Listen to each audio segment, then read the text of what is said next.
Պաշտոնականացում են բավականին վատ ձևով Հայաստանը ընդունեց Լավրովին, ընդդիմադիրները քննադատում են, ասում են նույնիսկ Ռուսաստանի նման գերտերության արտգործնախարարին Հայաստանի իշխանությունը շատ վատ ընդունելության արժանացրել։ Ինչով վատ ընդունելության։ Աղ ու հացով չգնացինք, ես որ գնում եմ որպես պարլամենտական երկրի ղեկավար, որ ես գնում եմ որևիցե եվրոպական երկիր կամ Ռուսաստան, ինձ ով է գալիս դիմավորում, այտենց գալիս է միշտ պրոտոկոլով հետևյալն է, որ բացառիկ դեպքեր լինում են իհարկե, ես էլ եմ բացառիկ դեպքերում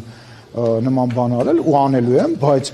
պրոտոկոլը հետևյալն է, որ դիմավորումը, օրինակ, ազգային ժողովի նախագահին դիմավորումը փոխխոսնակներից որևիցե մեկը,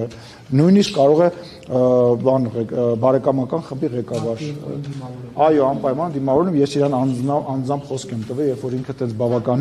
բավականին չեմ ուզում այդ բառը օգտագործել, բայց տենց ասեց, ոնց էիք դուք Տիկին Փելոսիին դիմավորել аэроպորտում, ես ասի Տիկին Մատվիենկո, երբ որ դուք գաք, ես մեծ հաճույքով ձեզ նույնպես կդիմավորեմ, եւ Անիտա Դիմիտրովին եմ դիմավորել, որտեղ կին էր եւ իմ լավ ընկերն էր եւ Տիկին Մատվիենկոին էլ նույնպես դիմավորել։ Ռուսաստանի դեսպանության հետ։ Աջանմյատ նորից։ Օրակարգը Տիկին Մատվիենկոյի արդյոք հստակ է, արդյոք նախատեսվում է այդ ունի, քանի որ Ռուսաստանը մի պատասխանություն է այնտեղ ուզում։ Որ ճիշտն ասեմ, նման ինֆորմացիա չունեմ։ Չգիտեմ, անկեղծ ասած, հələ չեմ նայել, որտեղ ես հիմա այցում եմ, հիմա դրանով եմ զբաղվում, էլ չեմ ասում հələ որ Կիրգիզիայի գործընկերն է այստեղ, դրա համար չեմ պատասխանում։